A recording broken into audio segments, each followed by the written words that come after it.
শীত পড়ে গেছে অথচ বাড়িতে এখনো হাঁসের ডিম দিয়ে ফুলকপি রান্না হলো না। এটা তো হতে পারে না, তাই আজকে সেটাই করে নিলাম। চলো তাহলে রেসিপিটা দেখে নিই। আর কি কি লাগছে সেটা চোখ বুলিয়ে নিই। হাঁসের ডিম তো লাগছেই, লাগবে ফুলকপি, আলু, সামান্য একটু পেঁয়াজ, একটুখানি আদা আর একটু রসুন। সেগুলোকে সব কেটে রেডি করে রেখে দিয়েছি। ডিমটাকেও খোসা ছাড়িয়ে নিয়েছি সেদ্ধ করে, মাঝখান থেকে একটু চিড়ে গরম তেলের মধ্যে দিয়ে দিলাম একটু সামান্য নুন আর একটু হলুদ। একটু ভালো করে তেলের সঙ্গে নেড়ে চেড়ে হালকা ভাজবো, খুব বেশি কড়া করে ভাজলাম না। হাঁসের ডিম বেশি কড়া করে ভাজলে চামড়া চামড়া হয়ে যায়। তুলে রেখে দিলাম।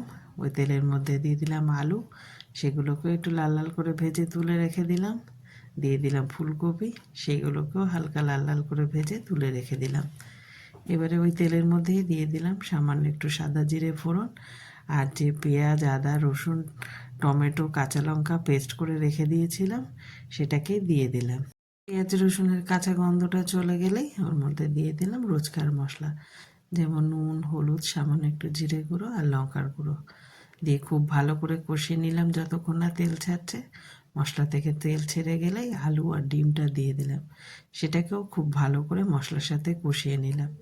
তারপরে দিয়ে দিলাম ওর মধ্যে পরিমাণ মতো গরম জল, ভালো করে মিশিয়ে নিলাম, বেশ খানিকক্ষণ ফুটিয়ে নিলাম।